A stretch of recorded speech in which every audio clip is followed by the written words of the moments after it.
É, Olá, pessoal, sejam bem-vindos a mais uma aula do curso de Introdução ao Efeito Casimir. Hoje a nossa aula vai ser especial, porque quem vai ministrar será o Guilherme, em convite e bastante. é, eu convidei, né, ele para dividir esse curso comigo e ele se dispôs a dar uma aula e eu fiquei super feliz e a aula que ele vai dar será hoje. Lembrando a todos, né, que vocês têm que deixar @matrícula para contar presença no chat e sejam bem-vindos a mais uma aula. Guilherme, fique à vontade. Obrigado, Larissa. Bom, pessoal, acabei de ver aqui a Stephanie falando que o pessoal, de repente, não está aqui porque está vacinando. Isso é um motivo muito bom. Inclusive, eu fico até feliz do pessoal não estar aqui para estar vacinando. Se Bom, vacinem, pessoal, galera. vamos começar? Deixa eu compartilhar aqui minha tela. Não está aparecendo a opção que deveria aparecer. Mais um dia normal no paraíso. Você tá com o chat aberto? Tô. Ah, então fecha o chat, porque provavelmente ele minimizou. Deixa eu compartilhar meu desktop, então.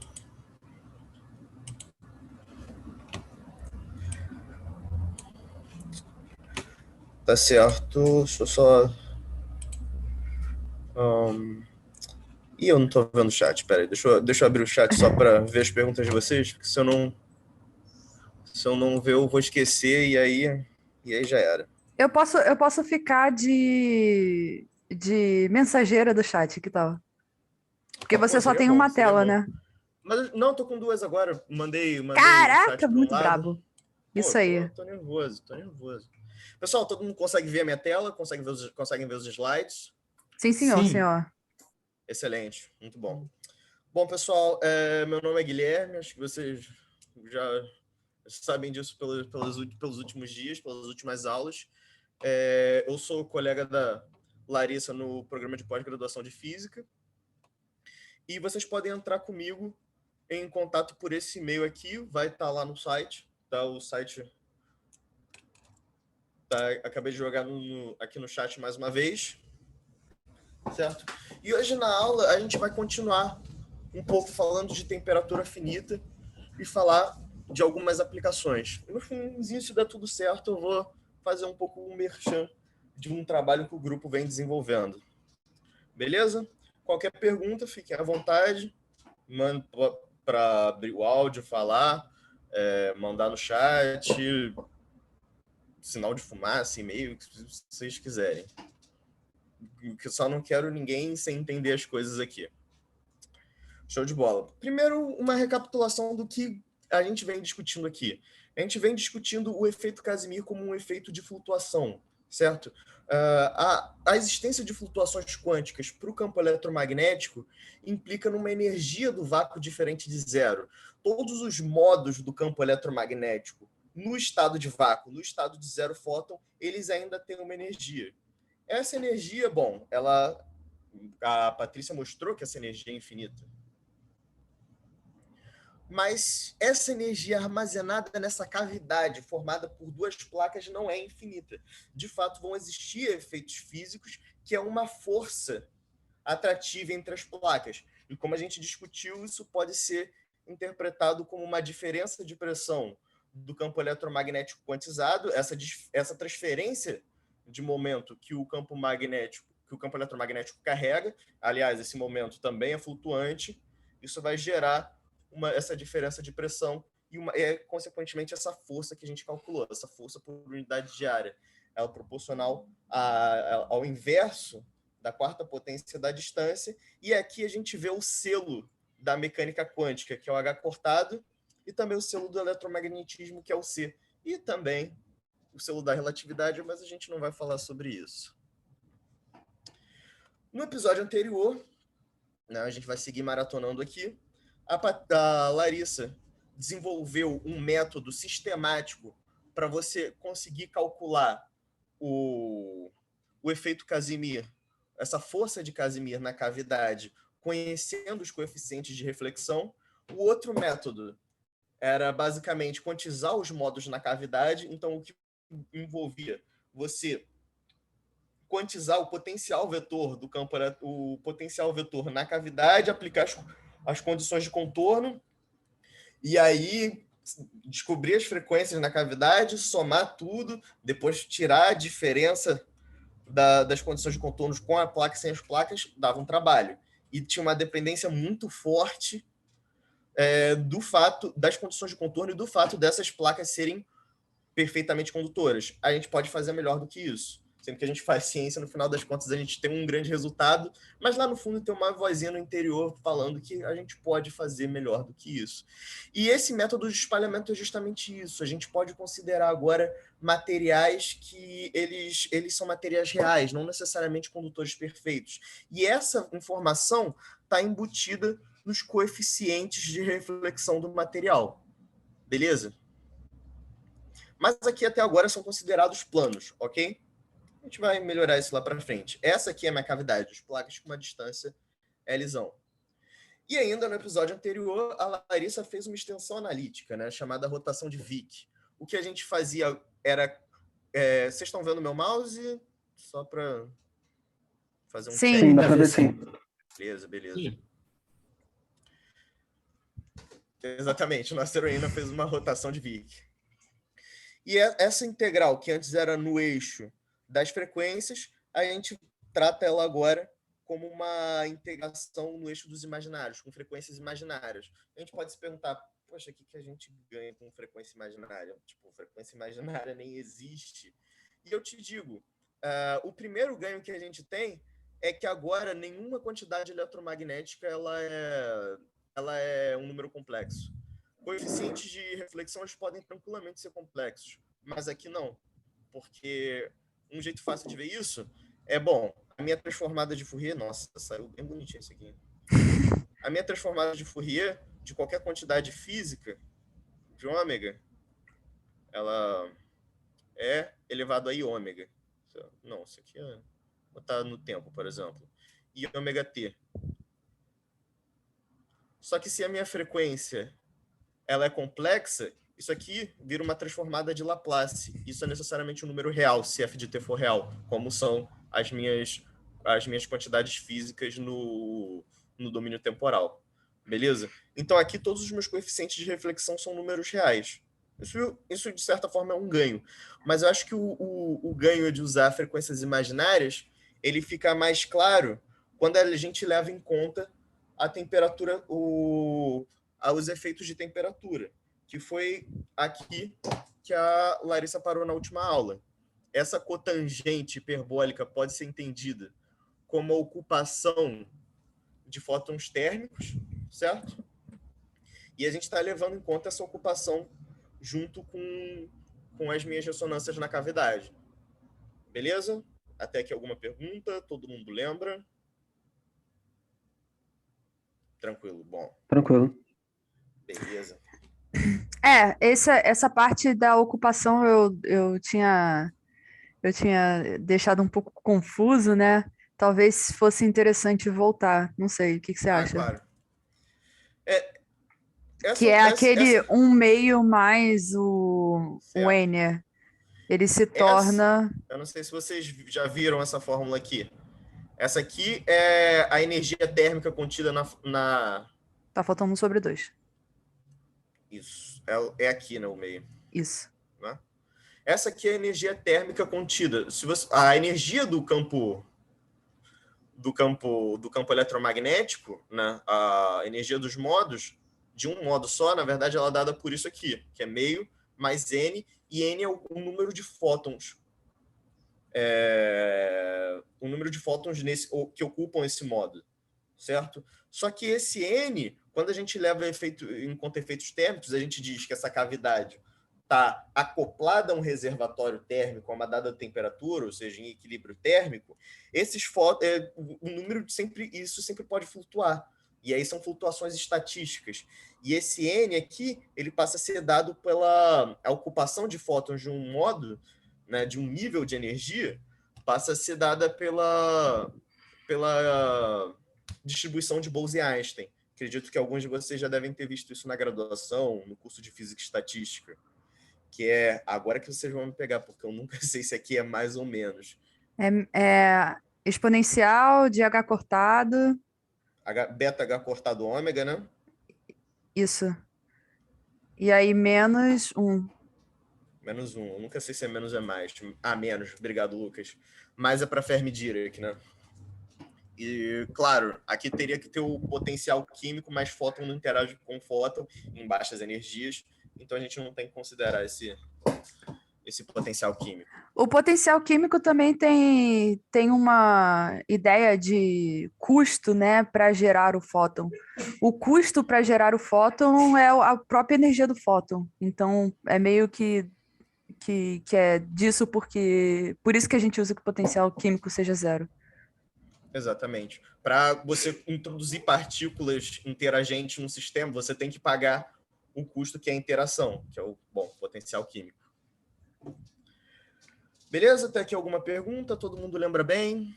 Refrescou a memória? Lembrou dos bons e velhos dias de mecânica estatística na graduação, na pós?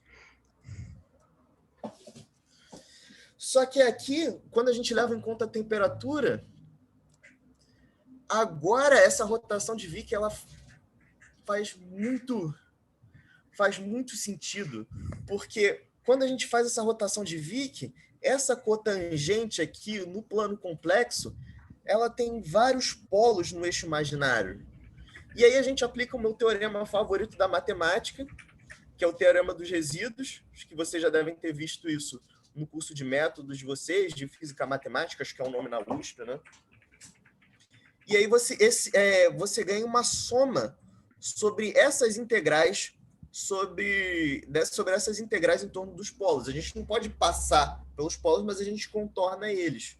E tem um teorema, não sei se é um teorema de fato ou se é um corolário do teorema dos resíduos, que é a integral, né, de uma curva, de uma função que passa no resíduo, sendo que ela só faz um arco. É o lema de Jordan. É o lema? Não. O lema de Jordan é para mostrar que isso aqui vai para zero no infinito. Eu quero dizer que a integral ela é esse ângulo φ, né, desse arco, e φ vezes o resíduo da função. Como a gente só está pegando metade da circunferência, a gente sabe que isso vai ser Iπ vezes o resíduo. É por isso que é o nome semi-resíduo, porque se fosse a integral toda, ia ser 2πi. Não sei se vocês já viram isso, estão lembrados. Vezes o resíduo da minha função. Pesadelos com isso, Show de bola. A Larissa usou o termo semi-resíduo na aula passada, né? Sim, falei semi-resíduo. Então o pessoal já está familiarizado. E aí, olha que legal. Usando esse teorema, eu só vou ganhar... Oi, fala? Desculpa, pode dar uma repetida nesse lema que você acabou de mostrar? Ah, claro. O que falou? Não é um lema, acho que é um corolário. O lema que eu tinha falado é outro lema, é o lema de Jordan, que a integral vai para zero se a função vai para zero, alguma coisa disso. Eu tenho a integral de um arco de circunferência em torno do polo, certo?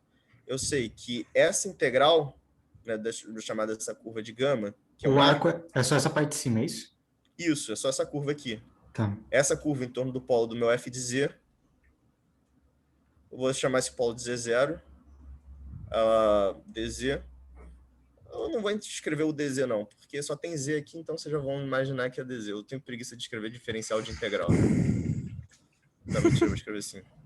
Isso vai ser Iφ vezes o tamanho desse arco aqui, eu vou dizer que esse arco aqui é φ, vezes o resíduo de f de z em z0. Beleza? E aí eu uso esse teorema para calcular essas integrais sobre esses arcos, e esse ângulo aqui é π, então o meu φ aqui vai ser π, então vai ser Iπ vezes o resíduo. O resíduo, né, da função vai ser esse cara todo aqui, e os polos são dados pelas minhas frequências de Matsubara, né?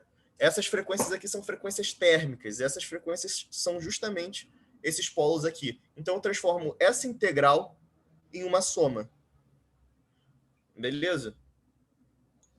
Na soma sobre os resíduos de cada uma dessas frequências. Exatamente. Tá, ok. E essa dependência com a temperatura aqui acusa tudo, beleza? Que vem dessa cotangente aqui. Certo? Até aqui mais alguma pergunta? Beleza, vamos seguir aqui então.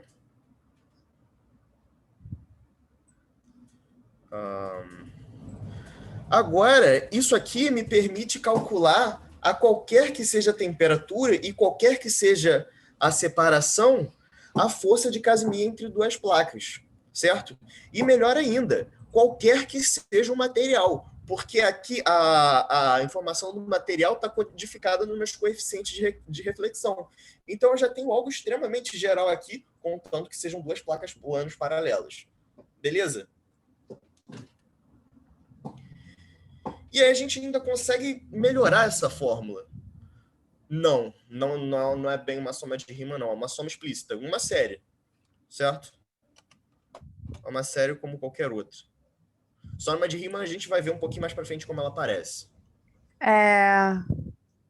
Essa soma naturalmente essa soma normalizada.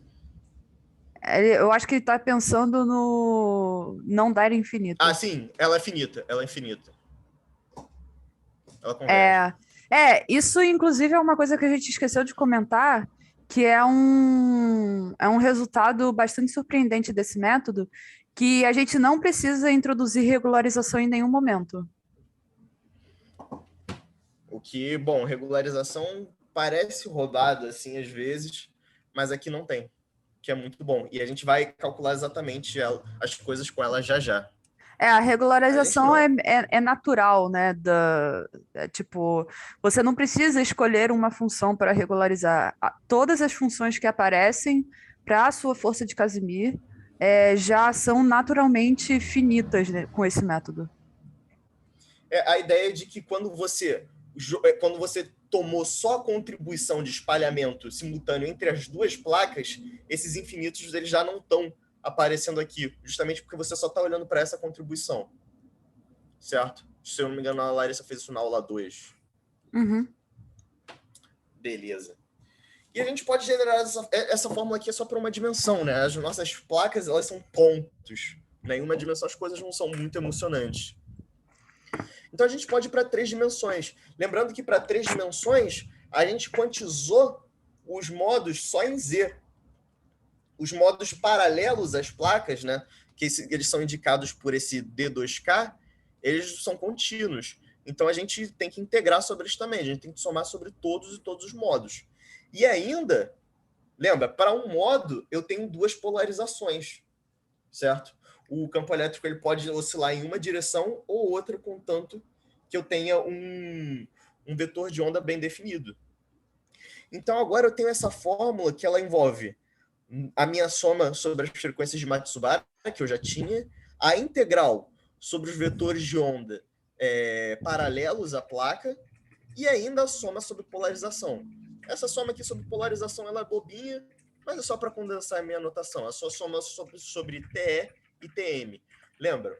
Eu não sei quem de vocês já fez Eletro 2, mas os coeficientes de reflexão eles dependem da polarização da placa, certo? Mesmo para um refletor perfeito.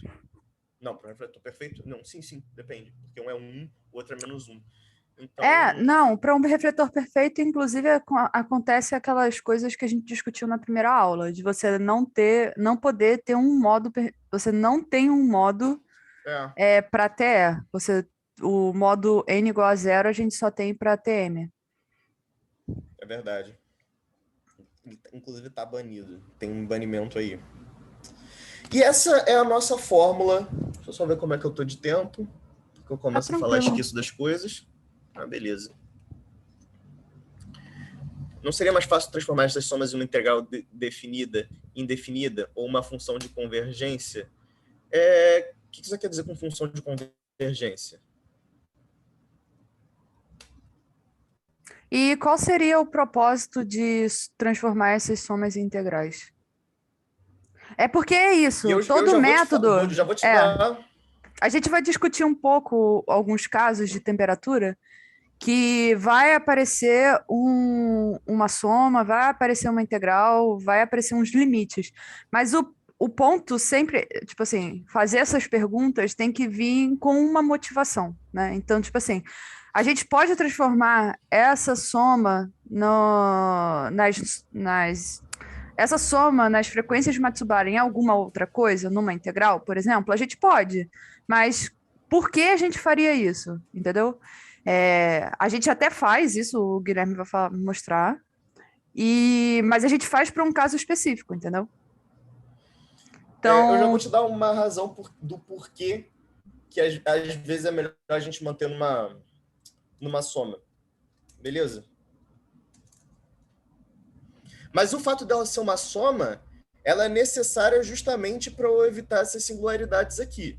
Entendeu? Então ela já tem a sua importância de eu ter um método fechado e rigoroso de calcular isso. e se Então você aqui eu já tenho fosse, importância para a soma.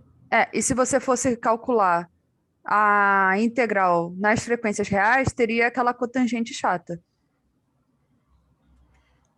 Certo? Beleza. Mais alguma pergunta, gente? Todo mundo comigo?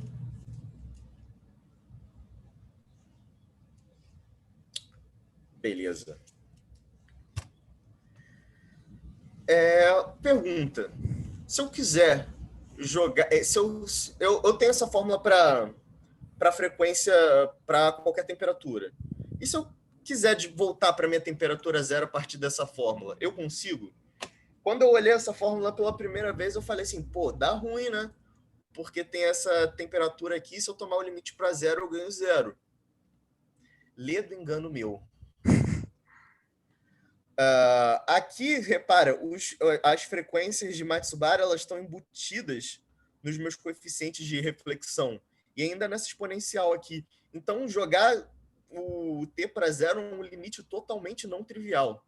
Certo? É até uma conta bem difícil de fazer. Mas a gente não precisa fazer essa conta para achar a fórmula para t indo para zero. Primeiro, é identificado por que eu tomaria t indo para zero. Por que é razoável? Quando eu digo que t tende a zero, um jeito equivalente de dizer isso é dizer que as minhas frequências de Matsubara são muito menores que, por exemplo, os meus parâmetros do meu material, os meus parâmetros do modelo Drude. Para quem não conhece, o modelo Drude ele determina o meu epsilon como sendo ômega-p ao quadrado sobre ômega vezes ômega mais i gama. Né? Isso faz com que o meu epsilon, né, os materiais, eles reajam numa faixa muito estreita de material. Os metais eles têm uma faixa muito, muito, muito bem determinada de frequências que eles respondem. Então, se a minha função se a minha frequência, se as minhas frequências de Matsubara dominantes elas são muito menores. A minha energia térmica, por exemplo, a minha energia dos fótons térmicos, ela é muito menor do que os parâmetros do material. O material não vai responder a esses fótons, entendeu? Eles vão só passar porque o material não reage nessa frequência. E outra, tem também a frequência dominante imposta pela própria cavidade, né? Que é o meu C sobre L. Então, se a minha frequência é muito menor, a cavidade não vai reagir. E é o regime de baixas temperaturas, ou seja, a energia dos fótons térmicos é muito pequena para ser observada pelo meu sistema, para ser sentido pelos meus elementos físicos. Beleza? Feito isso, então, lembra, eu te falei que as minhas frequências de Matsubara são os meus polos. Esses polos, eles são igualmente espaçados, como a gente pode ver por aqui, certo? A distância entre eles é justamente a temperatura que vai determinar a distância entre eles. Esse aqui é toda essa minha função aqui, todo mundo junto aqui.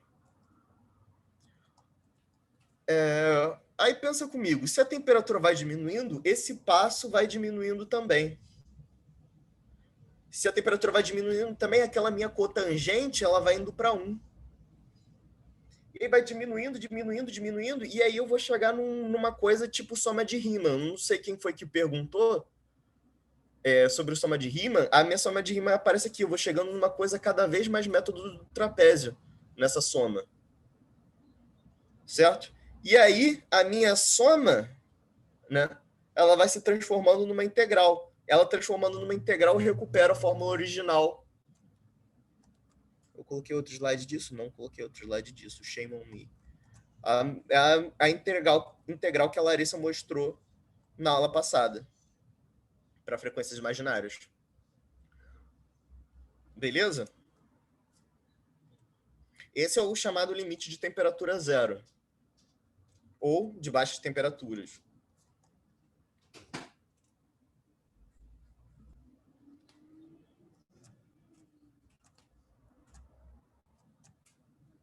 Só que outro limite importante bom, não sei se vocês lembram, mas no curso de mecânica e estatística era sempre assim, calcula para T grande, agora calcula para T pequeno.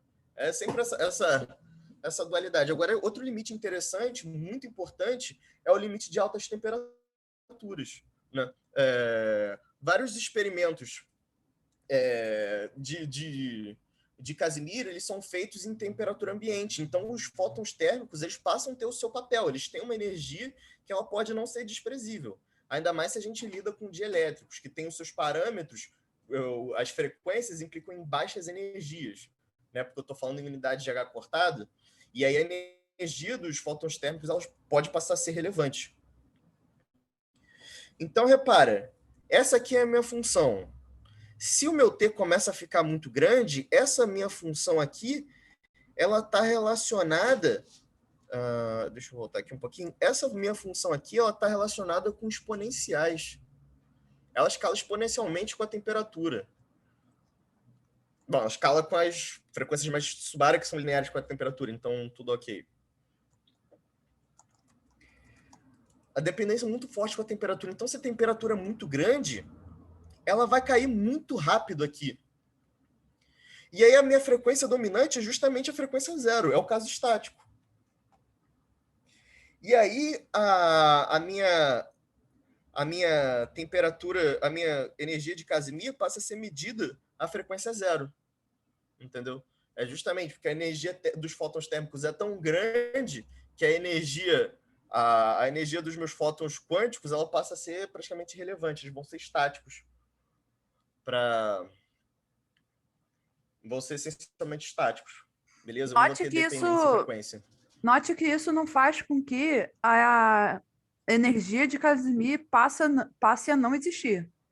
Basicamente, sim, a gente só está falando de um caso extremamente específico, né? Exatamente. Esse aqui pode ser considerado o caso não dispersivo, né? O caso que ele não depende das frequências. Eles respondem a uma única frequência, que é a frequência nula. Beleza? O caso estático. As coisas não dependem de frequência. A distância também é tender a infinito quando T vai para infinito? Sim. Vai aumentando cada vez mais esse passo. E aí, para cada passo, a função cai violentamente. Então, só no final das contas, só vai ficar esse aqui. É uma soma com um termo só. E os outros termos, eles são exponencialmente pequenos. Uma coisa que é importante dizer também, que é altas temperaturas ou também longas distâncias, porque essa analogia também serve para quando você está falando de placas que estão um pouco longe, né? Mas o que é longe? Né? Complementando a fala da Larissa, ela puxou um gancho legal. É justamente isso. O que é longe? Longe comparado com o comprimento de onda térmico. Né? Se o meu comprimento de onda, se a minha cavidade é muito maior que o comprimento de onda térmico, a minha cavidade vai enxergar uma energia muito grande para os meus fótons térmicos, porque comprimento de onda pequeno implica em frequência grande. Né? Então, as frequências, essa cavidade vai ver esses fótons térmicos nervosos ali dentro. Entendeu? E a energia térmica ela vai ser muito maior do que a minha energia de flutuação. Beleza? Por nada. E ainda tem Eu acho que a aula de hoje vai ficar meio curta, porque eu já falei coisa pra caramba. Pessoal, nenhuma dúvida até aqui. Eu tô falando muita... Não sei se estou falando novidade de mais, novidade de menos.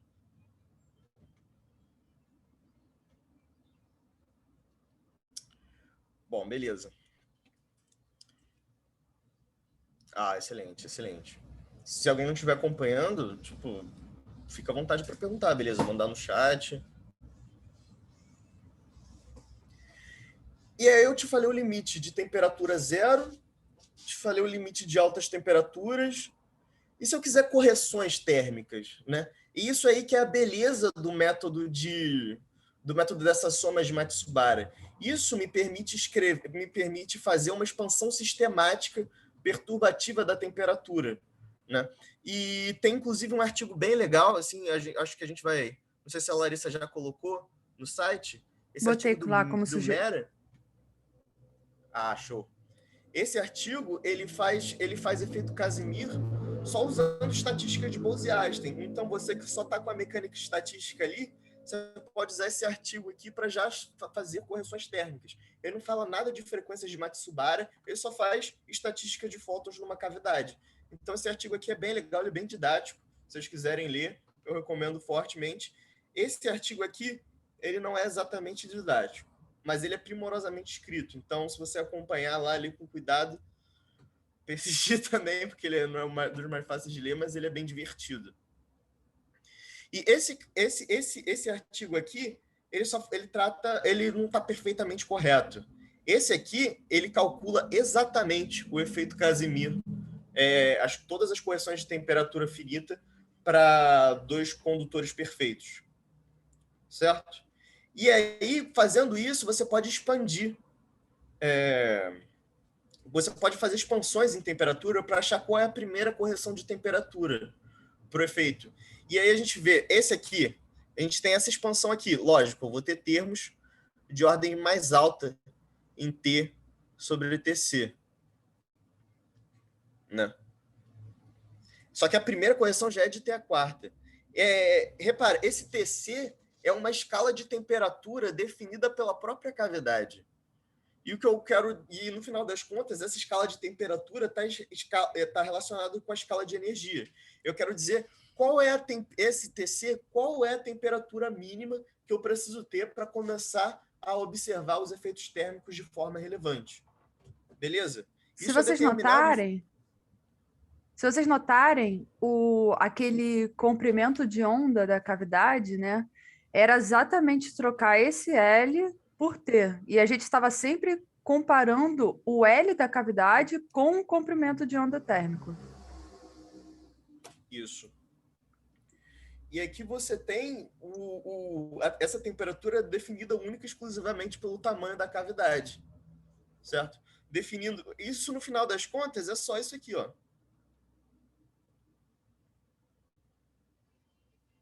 Esse ômega é definido pela cavidade, pelo tamanho da cavidade, que é definido pelas condições de contorno. Então, no final das contas, a gente tem tudo amarrado aqui, certo? Relacionando flutuação e efeitos térmicos.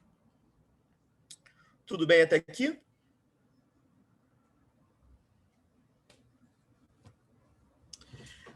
Essa foi uma pergunta que a gente fez por muito tempo. Eu me fiz essa pergunta por muito tempo, eu não achei nada conclusivo. A gente já reuniu tudo quanto é especialista para discutir isso e a gente ainda não chegou a nada conclusivo. Bom, isso é uma expansão, certo? Isso é só uma expansão de primeira ordem, tem vários outros termos. Talvez no BOL não signifique absolutamente nada. Só o primeiro termo não nulo, acima da ordem zero. Então, acho que essa aí eu vou deixar no ar.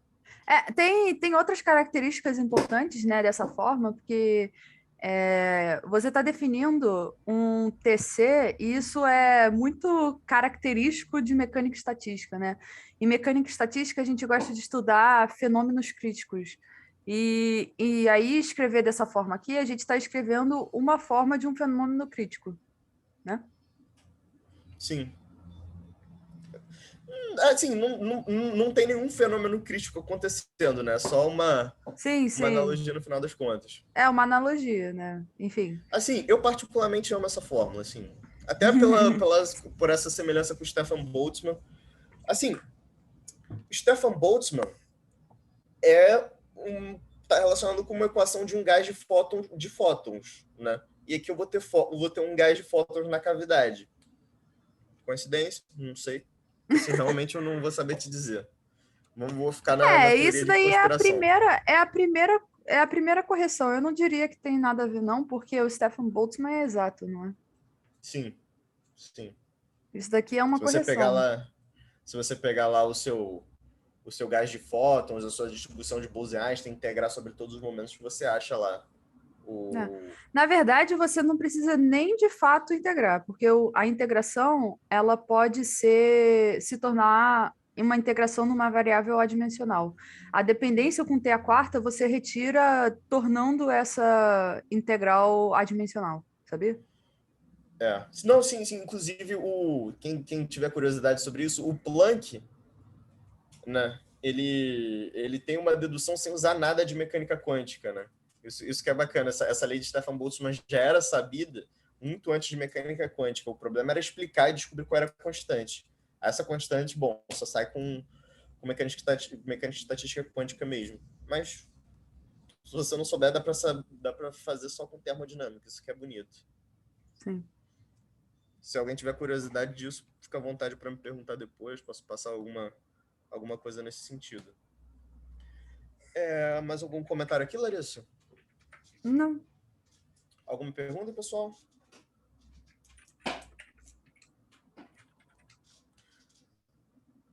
Por nada. Deixa eu ver se eu tenho mais algum comentário aqui. Eu juro que eu tinha.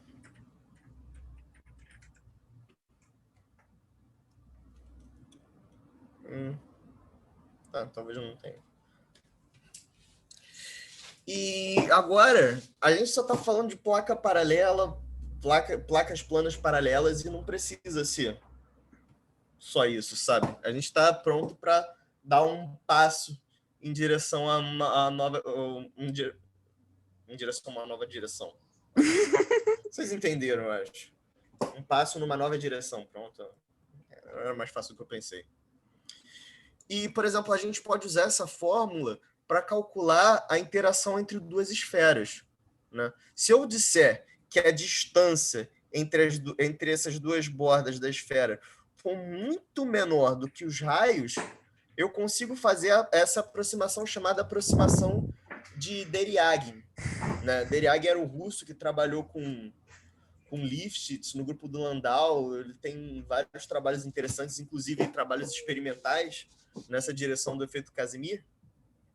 E a aproximação dele era o seguinte: como essa esfera ela é muito grande em comparação com essa distânciazinha, será que eu não consigo dividir ela em vários planos, né? Cada pedacinho daqui vai enxergar essa esfera como se fosse um plano, certo?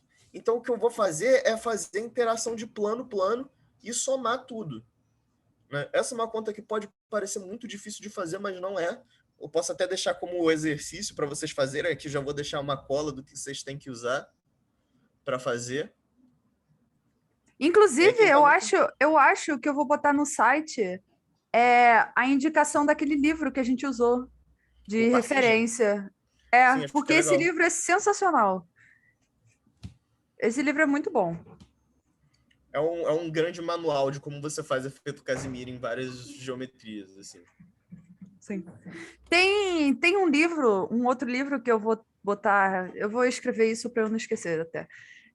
Tem um outro livro que aí é propaganda do grupo, ó, total, que o meu orientador revisou, e é uma grande navegação assim sobre várias coisas trabalhadas na física de Casimir, né, do efeito Casimir. E aí o orientador do Guilherme escreveu um dos capítulos. É verdade. Que é o Casimir Casimir Physics. dinâmico. Exatamente. E aqui, nesse caso, é interessante que, como eu separei essa esfera, como eu quebrei essa esfera em vários planos, no final das contas eu espero que eu tenha uma dependência da força plano-plano. E ela aparece aqui linear, bonitinho. Até porque, bom, como eu estou somando interações plano-plano, eu tenho ela aqui mais o inverso do meu raio médio, né, entre as esferas. Pessoal, eu tenho uma dúvida só nessa parte aí das esferas que você está comentando. O jeito mais fácil é pegar, tipo, as esferas, o centro das duas está ligado por uma reta, né? As duas estão, sei lá, paralelas, digamos assim, no mesmo eixo X. Mas existe algum jeito de calcular, por exemplo, em algum outro ponto de uma das esferas, qual que é a força? Então, essa já é a força integrada entre as duas, né? Que liga essas duas esferas nesse limite que é muito pequenininho. Tem um limite para você calcular isso no regime que você quiser. Mas como é esfera, você tem que lidar com espalhamento μ. Espalhamento Rayleigh, e isso pode ficar bem difícil. Essa aqui é a situação mais simples. A minha dúvida é mais ou menos a seguinte: você tem essas esferas ligadas da mesma forma que está aí nessa imagem, certo? Certo. Aí você vai na esfera maior e na superfície dessa esfera, ao invés de você pegar onde está essa linha L, você vai pegar um pouco mais abaixo. Aqui, por exemplo? Isso. Tem como calcular a força nessas regiões? Ou é a mesma força? Se tem alguma diferença, sabe? Assim, porque em tese a distância é diferente, né? É diferente, mas se ela ainda é muito menor do que o raio das esferas, eu não imagino que se varia apreciavelmente, não. Eu acho que... Assim, se ela está muito por aqui, se essa distância já começa a ser comparável com o raio das esferas, aí vai mudar bastante. Mas se eu só mudei só um ângulozinho aqui, eu acho que ainda é uma boa aproximação. Eu acho que, de novo, por que você gostaria de se perguntar alguma coisa desse sentido? Porque o que a gente está falando aqui é de uma força entre dois objetos. A gente consegue medir a força entre dois objetos, né? E aí a força é a força resultante. Então, a ideia, né, o espírito desse método é que você está integrando, né? Então, você está pegando a contribuição de cada camada e vendo qual é a força total, porque você consegue medir a força total, né? Quando você está num experimento. Você não consegue medir a força num ponto. Mas quem foi que fez a pergunta? Desculpa. Gabriel, a pergunta do Gabriel ela é interessante, Larissa, no sentido de que, imagina que eu estou fazendo um experimento, né, para medir essa força, mas imagina que essa força ela tem uma dependência muito forte no alinhamento. Pô, mas duas né? esferas estão... Não, mas espera aí. Duas esferas estão sempre alinhadas. É verdade. Eu acho que eu não tinha pensado nisso também, a hora que eu fui comentar. Sempre dá para ligar os centros, sempre dá para ligar os centros, é isso que eu tô falando. Mas se ela tivesse deformada, por exemplo... Não, aí quando você tem uma dependência, né? Por exemplo, existem métodos para a gente lidar com deformações na superfície. O da esfera eu acho que não é tão explorado assim, mas a gente sabe como fazer. Qual é o método perturbativo que, por exemplo, consegue lidar com uma esfera e um plano, sabe? Eu fiz essa pergunta mais ou menos porque quando você tem duas placas retas, qualquer ponto está na mesma distância uma da outra, né? Então, eu acho que na minha cabeça não tem uma coisa parecida com efeito de borda ou algo do tipo. Já aqui, as coisas nem sempre estão na mesma distância. Aí eu não sei, na minha cabeça fez essa pergunta, sabe? Sim. Se não tem alguma coisa parecida com algo assim. Mas depois você falou de elas são ligadas por uma reta de todo modo, então não importa. Aí isso junta com a pergunta do Alan, que é por que usar esferas em experimentos de Casimir? Tenta alinhar experimentalmente duas placas muito grandes. Deixa elas paralelas. Isso é operacionalmente extremamente complicado. Então, todos os experimentos que são feitos hoje em dia, eles ou estão lidando com uma placa e uma esfera, ou com duas esferas. Por quê? Porque você sempre consegue, que nem eu falei, né? Duas esferas estão sempre alinhadas, porque você sempre consegue ligar o centro de uma com o centro da outra. O problema pode ser, por exemplo, vocês conseguem me ver? Consigo. Uhum. Tá. Você tá assim, certo? E aí você tá falando da distância nesse plano aqui. Em geral, você consegue gravar, né, o que está acontecendo nesse plano. Só que imagina que elas estão assim, né? Tipo, existe algum tipo de defasagem em função de um plano. A distância delas, entre as duas, né, desses dois centros, já não é aquele que você achou que seria. Seria assim, né? É a maior. Teorema de Pitágoras. Então, pode ter algum problema com a medida da distância entre os centros, por causa dessa defasagem com o plano. Mas eu não acho que, assim, experimentalmente, lidar com uma placa e uma esfera é muito melhor do que duas placas. Acho que faz sentido, realmente. Você sempre vai ter esse paralelismo entre as duas. Por isso que é interessante lidar com esferas e planos em conjunto ou só duas esferas. E eu falei desse negócio da defasagem em função do plano porque é um problema que a gente tem no laboratório.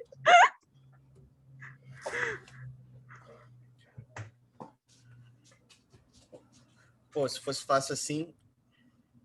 Pô, colocar duas placas paradinhas, mas duas placas nanométricas paradinhas. Nanométricas paradinhas, assim. Então, mas o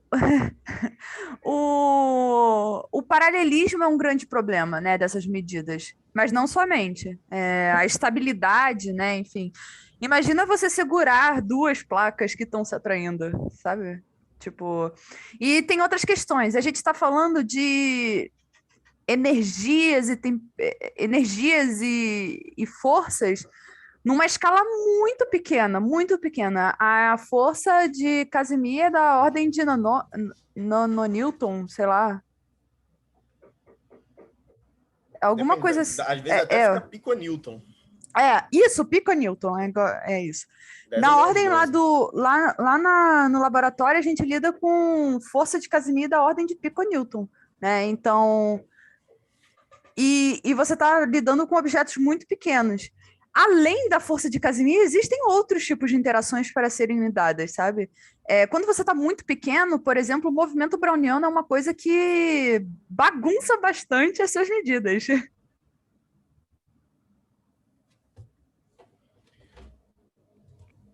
Larissa, como é que é o experimento de vocês para medir essa força? Tipo, o que vocês fazem? Então, a gente não está medindo a força de Casimir, né? Eu acho, ainda.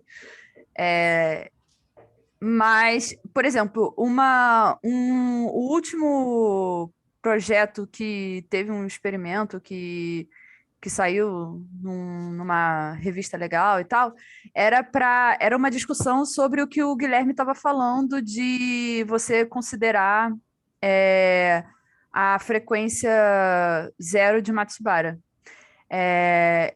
Existia uma certa divergência, existe, na verdade, uma certa divergência na literatura e experimentos e tudo mais, no quesito que você conta de se essa frequência, né, sofreria algum tipo de screening por causa das flutuações, tipo, se você está num meio iônico, né, você teria as cargas se aglomerando, né, e tudo mais. E aí, se você teria algum tipo de efeito de screening nesse experimento. E aí tem gente que diz que... Cara, o que é isso, efeito de screening? Eu não sei o que é isso. Não, então, ó, pensa no caso colombiano, tá? O caso colombiano... o efeito de screening no caso colombiano seria o quê? Seria, tipo, você tem um átomo e aí você tem uma região do átomo? Tem uma região desse átomo ou da molécula que você pode considerar como um caroço de carga total, alguma carga total, entendeu? E aí o efeito de screening seria tipo assim, você teria, porque esse átomo está num meio ionizado, elétrons poderiam se aproximar e a carga total desse core seria diferente. Então, o que esse átomo, né, implicaria, né, no resto é uma coisa diferente do que se ele estaria sozinho. Entendi. Realmente parece problemático. E aí, como muitas pessoas dizem que a frequência zero de Matsubara está muito relacionado com o caso estático, existia essa questão de se essa frequência sofreria esse efeito de screening.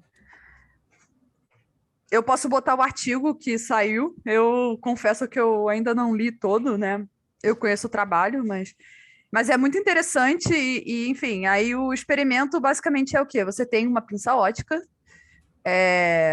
e você coloca uma esferinha presa nessa pinça ótica e você tem essa pinça ótica imersa dentro de um... Imersa não, tá, calma aí. Você tem uma amostra no qual estão essas esferinhas todas, tá? E aí você pinça uma esferinha que está nessa amostra com a pinça ótica e esse meio da amostra é um meio ionizado e as outras esferinhas estão meio que andando livres. E aí tem toda uma questão de concentração das esferinhas e tudo mais. E aí o que a gente consegue fazer é que a gente consegue gravar a posição dessa esfera presa na pinça ótica. E se a gente tem uma outra esfera que está presa no porta-amostra, você consegue meio que ver qual é a influência, né? Quando chega a pinça, qual é a influência que essa outra esfera presa na amostra consegue fazer nessa esfera que está presa na pinça ótica. Porque na pinça ótica, se você não tem nada e só tem a bolinha presa, ela vai ficar num movimento browniano meio que uniforme em todas as direções, né? Mas você conseguindo mexer essa pinça, você consegue meio que tipo, sentir Estabilizar, né? Não é estabilizar, a gente nunca, não vai estabilizar, sempre vai ter um movimento browniano, por causa das escalas. Mas o ponto é que o movimento browniano não é suficiente para tirar, por exemplo, a bolinha da pinça ótica, porque o potencial da pinça ótica é maior. Sacou? E aí, quando a gente imagina que você está aqui com a bolinha presa, não sei o que lá, aí você mexe o porta-amostra, a pinça fica presa aqui no lugar. E aí você mexe o porta-amostra para chegar, o que vai acontecer? Você vai ter uma força de arraste, porque o porta-amostra vai se mover todo junto, né? Então, como você tem um líquido, você vai ter essa força de arraste. Mas além dessa força de arraste, que é uma força completamente previsível, né? E a gente consegue calibrar a pinça para saber qual é essa força. Você pode ter uma força que é devido à aproximação dessa esferinha no porta-amostra, entendeu? E aí é isso que a gente mede. Então, se eu tô chegando com essa bolinha e ela faz uma coisa que a gente não espera, né? Nessa outra bolinha que está na pinça, a gente consegue ver, porque se fosse só solta, a gente saberia qual seria a prescrição. Entendi. Mas a gente não faz medidas de temperatura zero absoluta. Larissa, Oi. O Lucas perguntou assim, qual o tamanho e a massa das esferas envolvidas geralmente? Forças tipo a gravitacional não são importantes nessas distâncias? Tá, vamos lá. As esferas são de alguns diâmetro de alguns microns. agora eu não sei quantos. Massa eu não sei dizer exato. Mas o que a gente acaba fazendo? A gente usa microesferas que têm a densidade muito perto da densidade do líquido que está na porta-amostra. Por quê? Isso ajuda com a questão do empuxo e força gravitacional, mas isso também é bom para a gente conseguir prender melhor na pinça, para não ter muito espalhamento,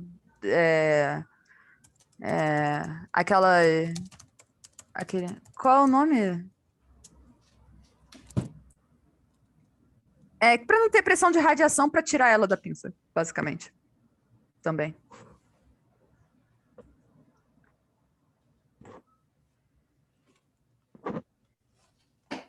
Eu acho que eu falei demais, cara. Diga. Vou fazer só mais uma perguntinha só. Essas esferas, tem alguma diferença se elas forem maciças ou não? Ou é a mesma coisa? Não, tem diferença. Tem diferença. Quer dizer, tem vários problemas de não ser... Tá, peraí. Existe um projeto meio que a gente não sabe se vai botar para frente ou não, né? De fazer tipo como se fosse coated, sabe? Só que isso já é meio feito, entre aspas, em outros lugares. Então você basicamente tem uma microesfera de um núcleo, por exemplo, de sílica, sei lá, e aí você faz caraca, não é um casaco. Você recobre ela com algum outro material. Então você teria essa situação, né, de duas... Você teria um cobertor em volta. Você bota um cobertor,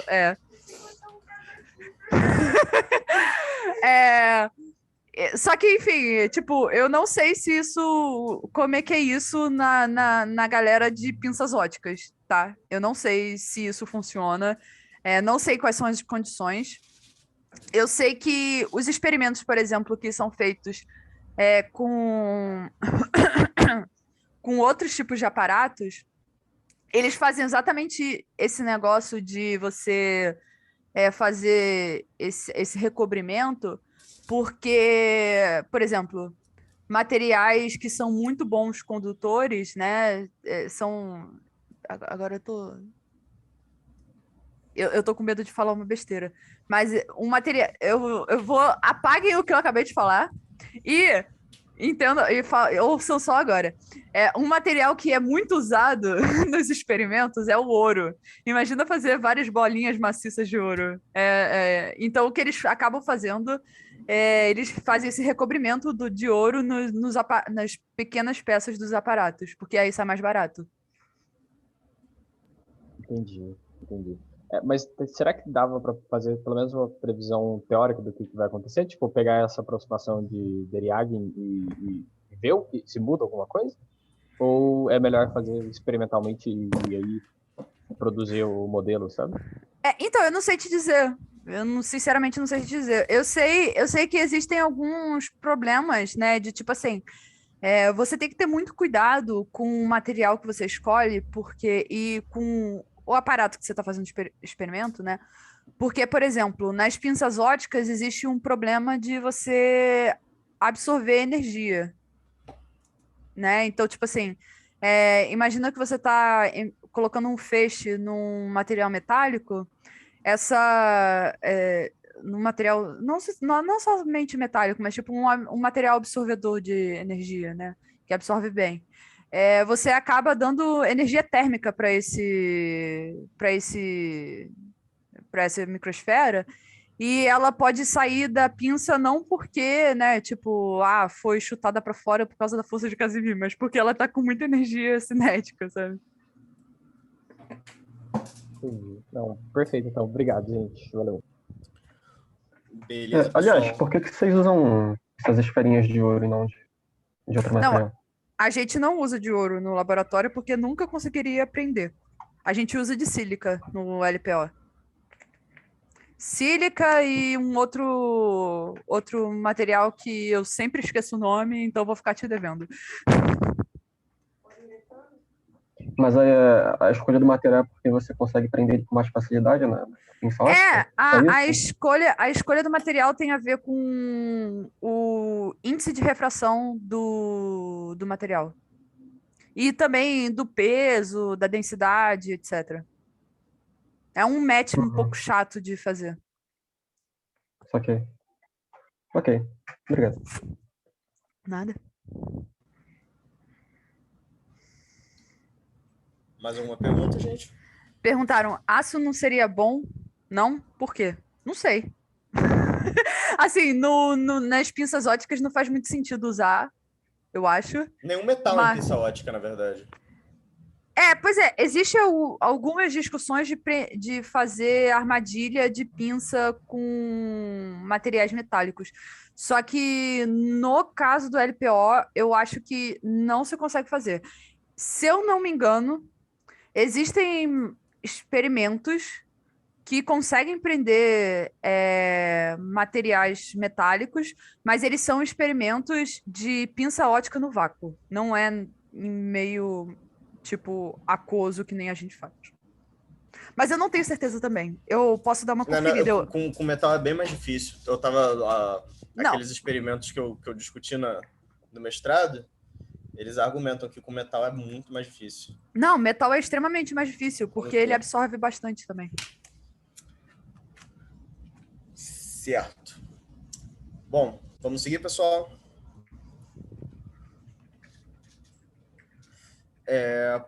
Onde é que eu estava mesmo? Certo. Aproximação de Deriagen. Alguma dúvida até aqui?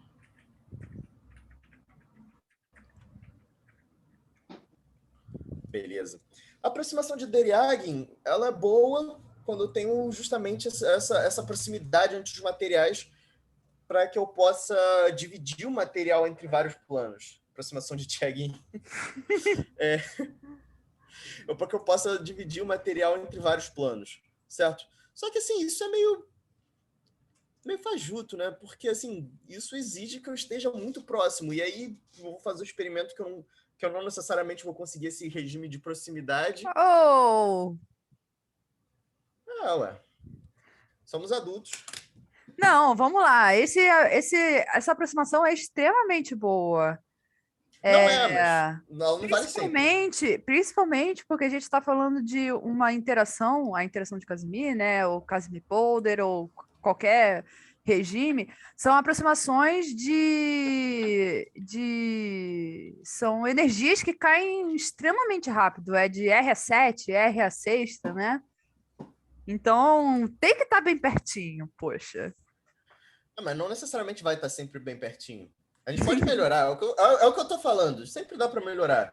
Sempre dá para melhorar. A moral da história do efeito Casimir é que sempre dá para melhorar. A gente começou com duas placas perfeitamente condutoras de temperatura zero e a gente já está com placas de material qualquer em qualquer temperatura.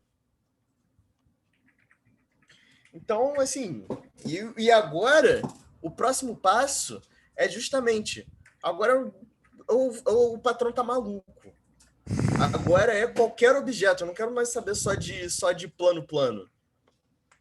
Com essa fórmula aqui, essa generalização da fórmula de Lifshitz, eu posso fazer esfera plano e esfera plano até fora da aproximação de Deriagen, por exemplo.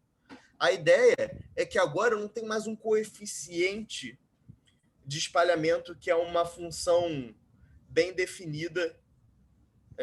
Corpo gaussiano, eu não sei o que é corpo gaussiano.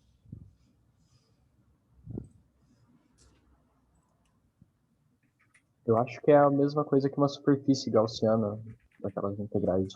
Certo. Bom, pode ser qualquer coisa. Sim. É um objeto qualquer. É isso. Eu nunca ouvi esse termo corpo gaussiano. Mas, sim, pode ser agora qualquer coisa. Qualquer coisa que você quiser. Você pode botar aqui uma batata e aqui, um cigarro. Jaca. E ver a jaca do R4. interação entre os objetos. A jaca do R4. Jaca do R4, sei lá. Esse é o ponto. Porque agora, só que é assim, nada de graça nessa vida. Né? A ideia é que, beleza, o seu coeficiente de reflexão, que antes era uma função bem definida para o material que você conhece, agora ele vai ser um operador. E você vai ter que determinar esse operador, certo? Baseado em espalhamento, que pode ser difícil, certo? Mas a gente vai discutir alguns exemplos em que isso é relativamente fácil de fazer, certo?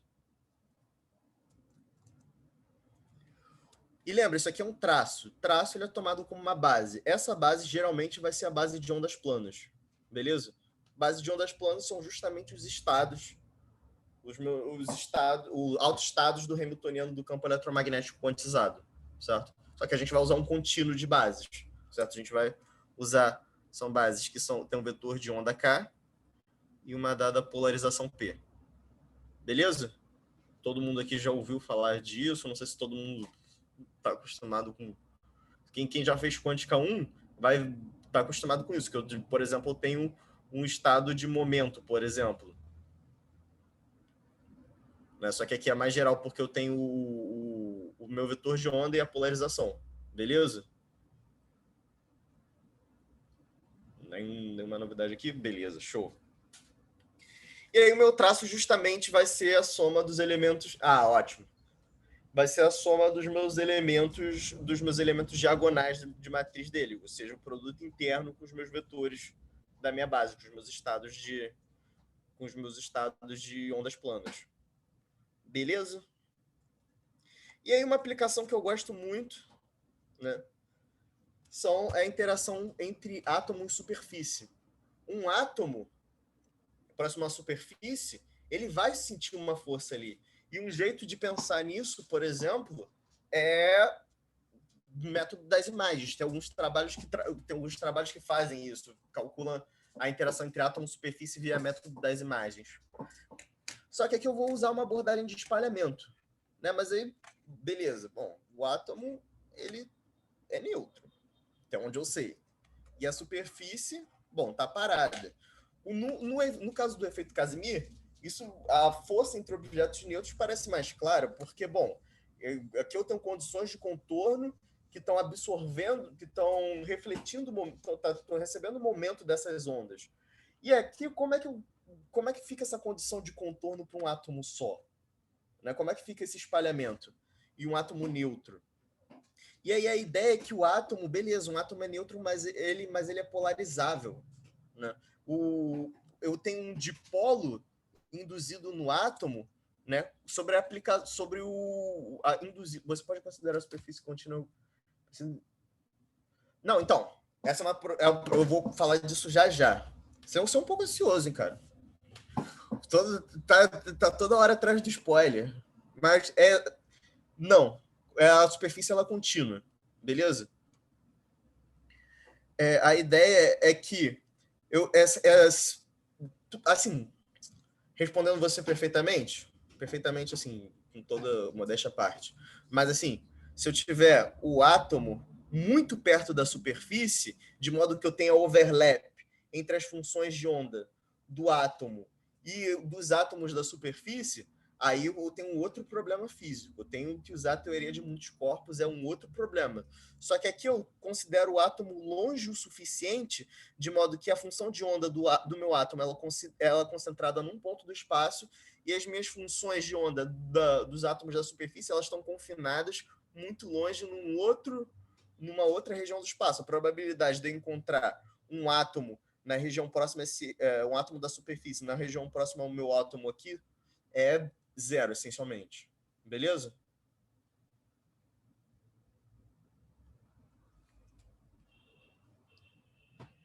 Show. E aí, feito isso, é justamente por... eu estava no fato do átomo ser polarizável. Né? Ele vai ser polarizável justamente pelo campo do vácuo. E aí, quando ele é polarizado, eu tenho um dipolo aqui, e esse dipolo, por exemplo, ele interage com a imagem dele, né? O dipolo, esse dipolo ele vai ser oscilante. Então, ele vai emitir um campo, esse campo vai ser refletido pela superfície, e ele vai apanhar esse campo de volta. E aí a gente vai ter essa situação de indução ocorrendo constantemente. Isso faz com que essa perturbação, assim, os primeiros cálculos de teoria de perturbação envolvendo isso fossem cálculos de quarta ordem, assim, cálculos complicadíssimos e longos. Mas hoje em dia a gente consegue fazer isso com perturbação de segunda ordem. Beleza? E usando essa teoria do espalhamento, a gente nem precisa fazer isso perturbativamente, a gente consegue calcular isso exatamente usando esse método de espalhamento. E é isso que eu vou não fazer, mas eu vou dizer como é que faz para vocês na aula de hoje. O que eu vou fazer aqui, a gente tem, assim, no pior, assim, dá para fazer como exercício. Né? Todo mundo em casa na pandemia, pegar lá uma interação átomo-plano para fazer, dá para fazer. Não é a tarefa mais fácil que eu já tive na minha vida, eu posso te dizer isso, mas também não foi a mais difícil.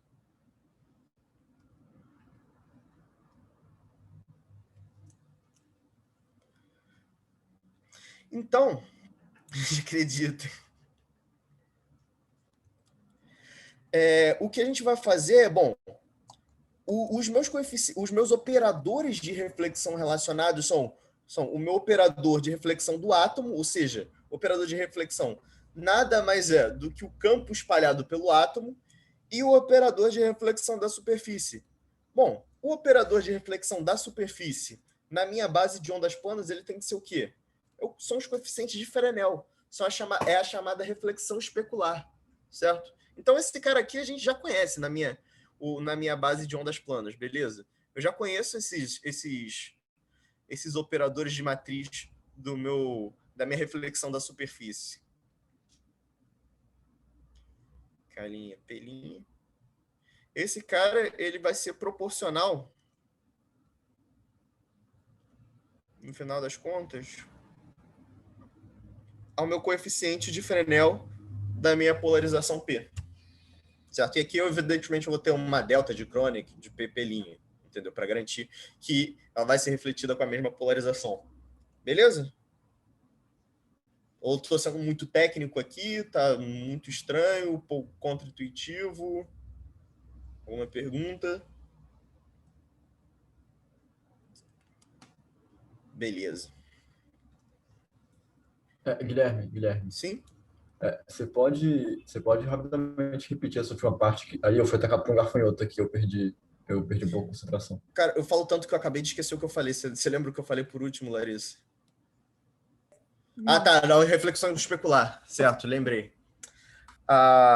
O que eu vou fazer é porque esse coeficiente aqui, esse operador, a gente tem que calcular os elementos de matriz dele. Esse cara aqui a gente não precisa, porque, bom, eu tenho um plano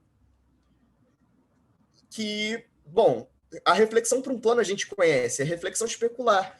Então, se eu olhar a reflexão por uma onda plana, ou seja, os elementos de matriz na minha base de ondas planas, ele tem que ser os coeficientes de Fresnel, lá do elétron 2, sabe? Ele não vai fugir disso. Tá ok. Beleza. Tá esquisito para mim. Eu pensava que ia rolar a aplicação naquele caso unidimensional que a Larissa tinha introduzido, que seria mais trivial. Eu não sei qual caso é esse que você está falando, mas a gente vai chegar num negócio relativamente simples. A gente só vai passar por muitas emoções até chegar lá. Beleza?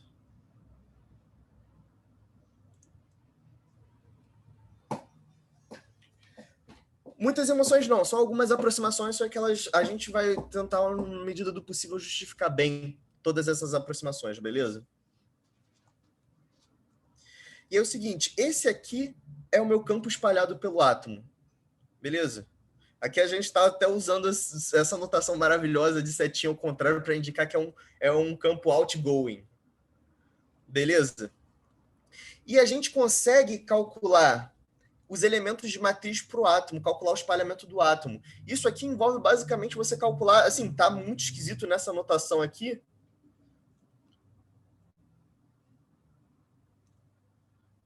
Ah, tá. Bom, isso aqui você pode considerar quase que em uma dimensão, se você quiser. É o átomo na distância do plano, mas o plano, você pode entender ele como uma condição de contorno aqui. Em uma dimensão não tem tanta graça, por isso que o legal é ele 3D. A expansão dele em 3D é justamente isso, entendeu? Essa base de ondas planas ela só faz sentido em 3 dimensões.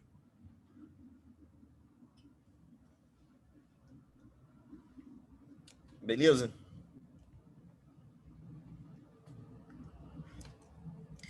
E aqui é basicamente você considerar... Só deixa eu falar um negócio. Ô, Alan, fica como exercício usar os coeficientes de reflexão de Fresnel para calcular o caso de reflexão. Mas eu acho que os coeficientes de reflexão só fazem sentido de Fresnel, né? Só fazem sentido quando você está em 3D, né? Sim. Não sei se faz sentido em 1D. Mas aí, se for em uma dimensão, você considera um refletor perfeito. Aí o caso de refletor perfeito, o que você faz, né? Refletor perfeito, você considera a reflexão como 1 para todas as frequências, não é isso? Depende, mas não tem polarização, né? Então é 1, essencialmente. É 1 para todas as frequências.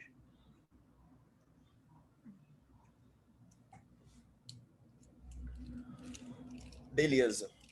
Para fazer essa conta aqui, eu só vou basicamente descrever como faz isso, porque isso ficaria muito técnico e, bom, a gente tem coisas mais interessantes para discutir, mas a ideia é o campo de um dipolo é uma onda esférica, né?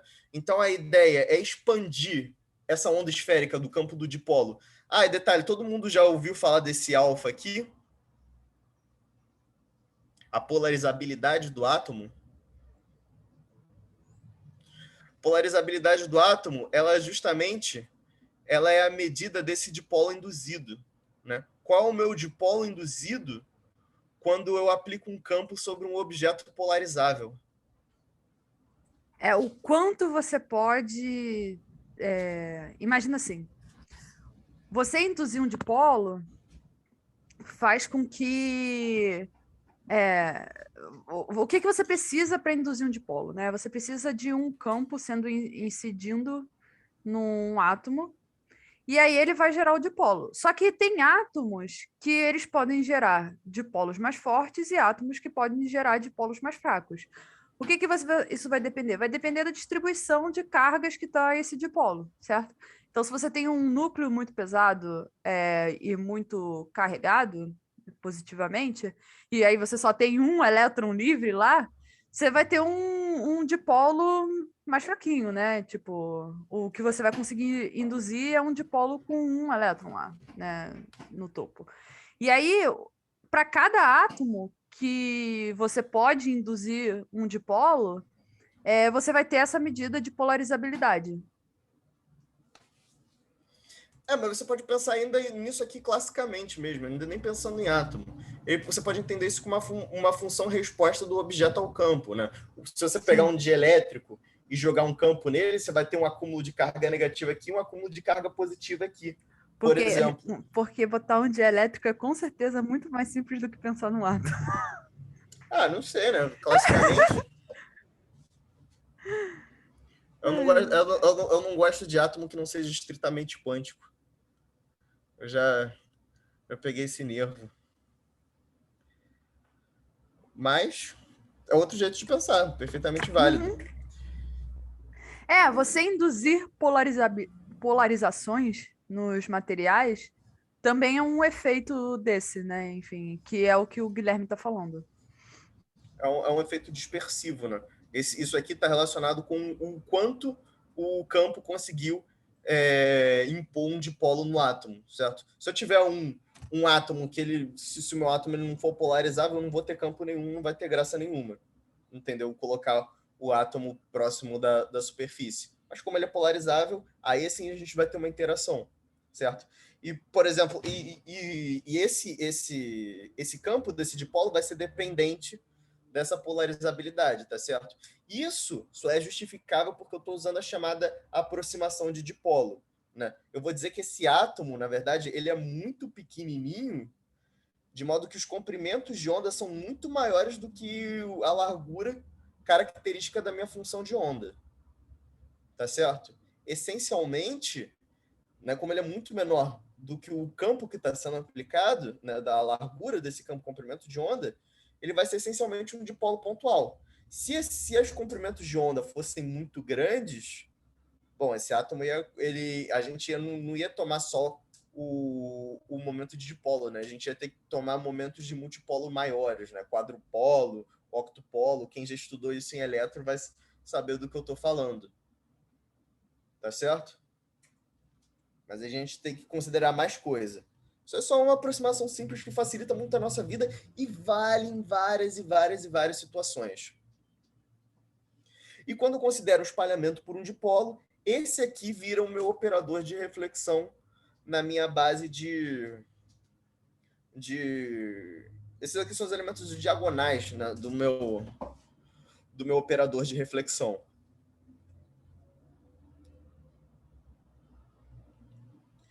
E aí, basicamente, já tenho o meu operador de reflexão do átomo. Na verdade, a vida é aproximação. Bota 5 que aguenta. Vai coeficiente de segurança. Ok. Justo. A sua aproximação é boa até o momento que a sua série começa a divergir. A integral começa a divergir também, dá zero quando não deveria, e aí você revela a sua aproximação. Fora isso, vai... Na verdade, a aproximação de dipolo é bem melhor do que sendo de x igual a x. Bem melhor. Eu diria que a aproximação de dipolo é sendo de x igual a x mais x ao cubo sobre 6. Eu diria. É muito melhor.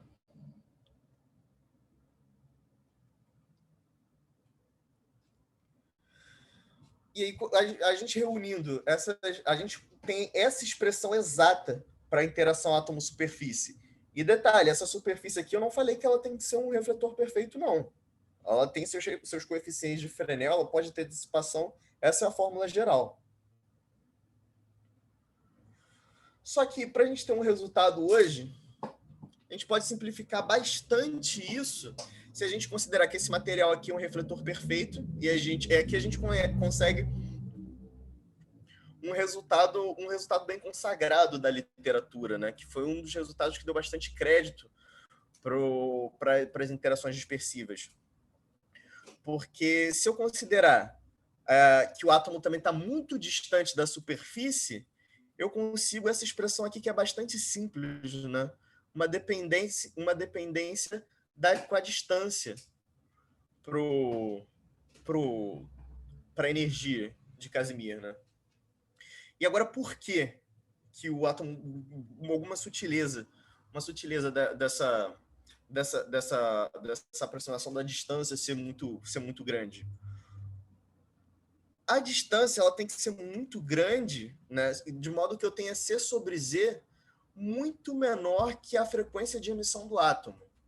Isso aqui é um gráfico de polarizabilidade, e aqui a gente vê que ela tem um platô, ela é muito constante nessa região, até que ela começa a cair. Ela começa a decair nessa região, né? Aqui, essa região é a região de emissão do átomo, né? Então, se eu tenho C sobre ZA, né, que seria a minha cavidade formada pelo átomo superfície, muito pequeno, ele vai estar aqui, na região que ela é constante. Então, eu posso aproximar essa função aqui pelo valor da função no platô, que é o alfa estático, né? Essa é a aproximação chamada de aproximação de Casimir-Polder, né? E qual a ordem do decaimento dessa energia? Eu não sei, para ser honesto.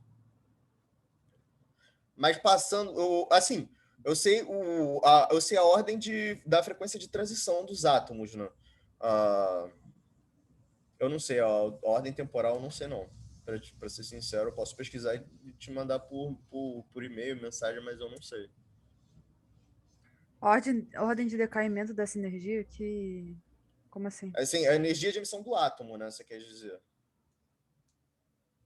Isso é extremamente dependente do átomo. Da transição de muita e coisa. Também, e também depende também de qual transição você está falando, porque, por exemplo, o hidrogênio, a transição 2P, Peraí, deixa eu pensar aqui. 2P, 1S é muito mais rápido do que a 2S e 1S. Eu acho. Acho que é isso. E uma coisa para eu te convencer do porquê que não dá para a gente, não dá para a gente fazer não dá para a gente responder essa pergunta com facilidade.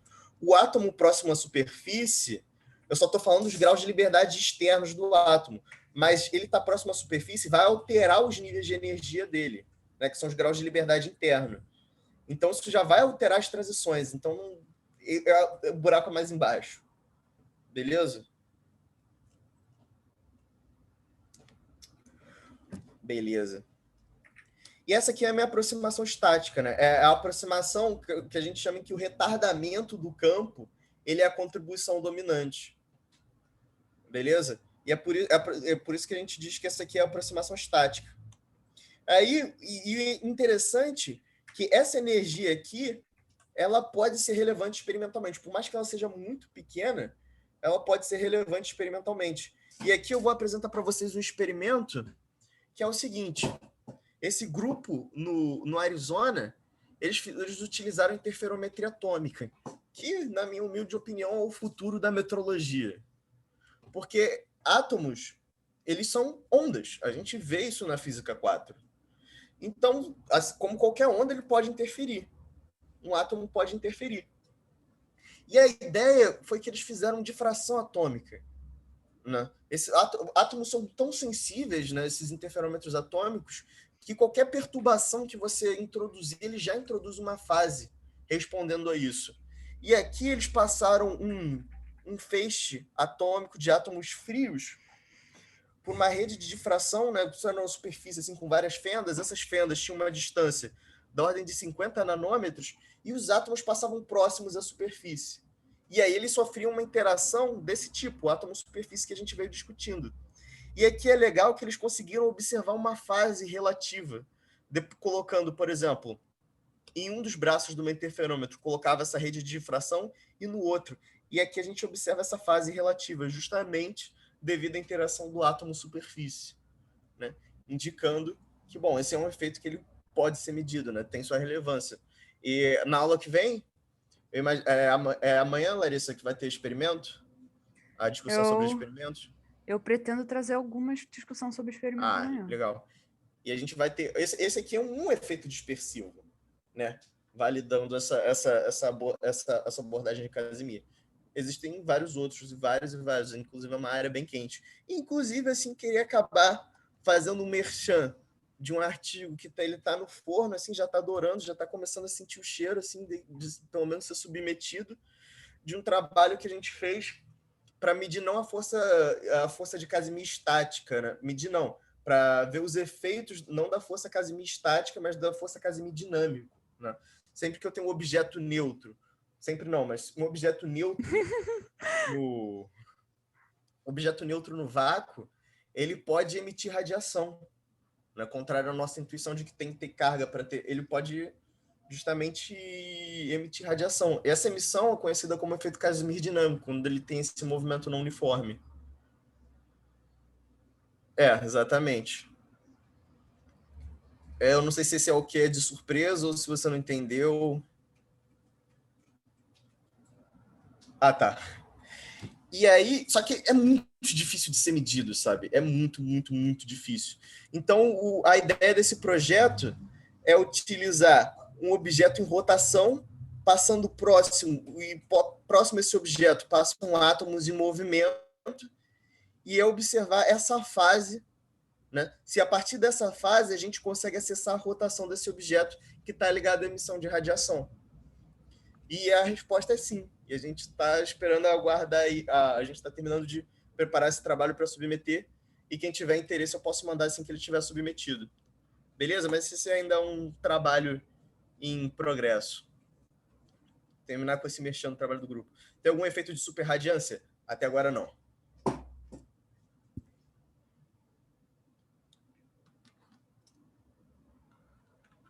Bom, essencialmente era o que eu tinha para discutir para hoje. Alguém tem mais perguntas? Tá no forno já o trabalho. Tá bem... Tá aquele cheirinho de pão quando você passa na padaria. a gente tá teorizando...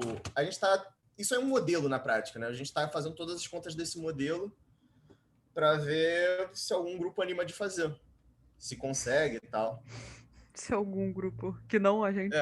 Que não a gente, porque a gente é teórico. Sabe como é que é, né? Você.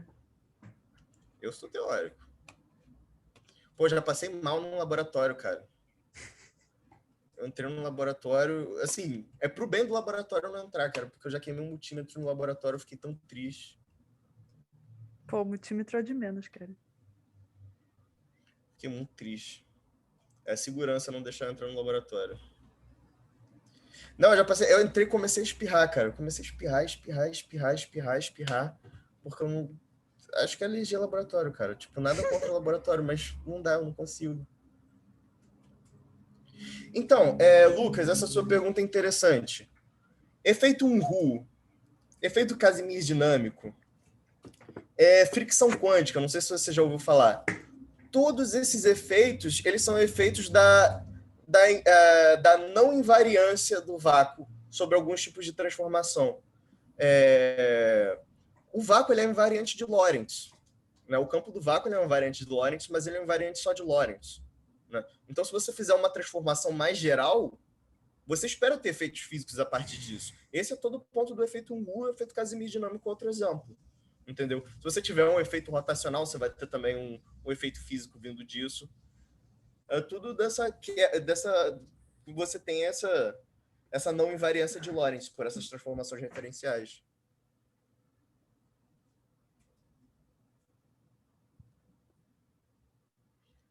Isso aí sou eu. Esse aí sou eu. Mas brincadeiras à parte, pessoal, acho muito maneiro o que o pessoal faz em laboratório. Tô brincando aqui porque realmente eu sou um desastre como experimental. Mas eu acho muito maneiro. A Larissa também tem vários... interage bastante com a galera experimental. Os caras fazem uns trabalhos assim de encher os olhos. Assim, nada contra experimental, tem até amigos que são. Brincadeira, pessoal, brincadeira. Eu só queria falar que eu não tenho certeza sobre aqueles tempos de decaimento, mas eu sei que um é proibido, eu não lembro qual é uma transição das que eu falei. Eu acho que é a 2S e 1S, por isso que... E aí, se uma transição é proibida, ela só ocorre, né, se você está falando de uma emissão de 2 fótons. Então, o tempo de decaimento dela é muito maior, porque ela precisa de 2 fótons para decair. E aí, tipo, transição entre níveis de energia depende dos níveis de energia, depende dos, sabe, várias coisas. É muito particular de cada transição.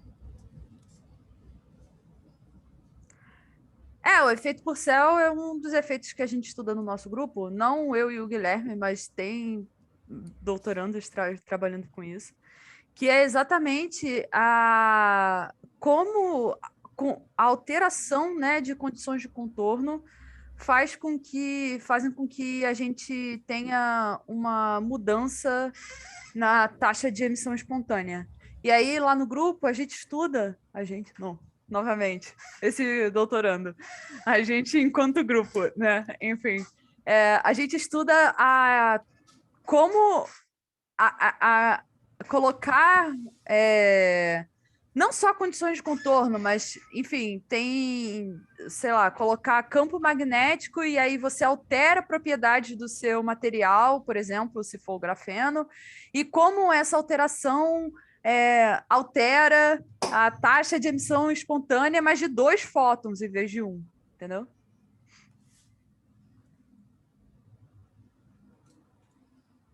Eu não sei. Pode ser que sim.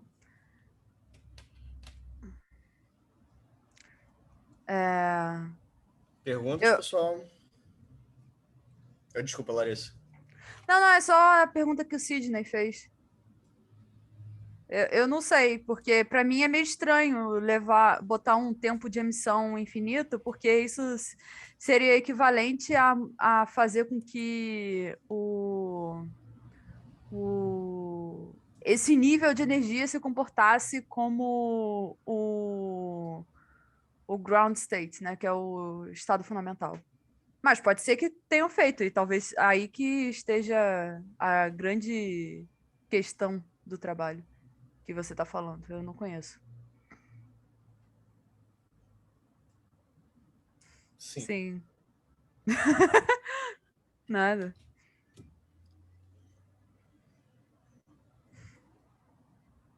Mais alguma coisa?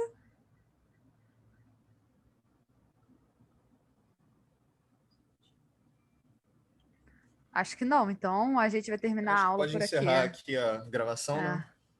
Eu vou parar a gravação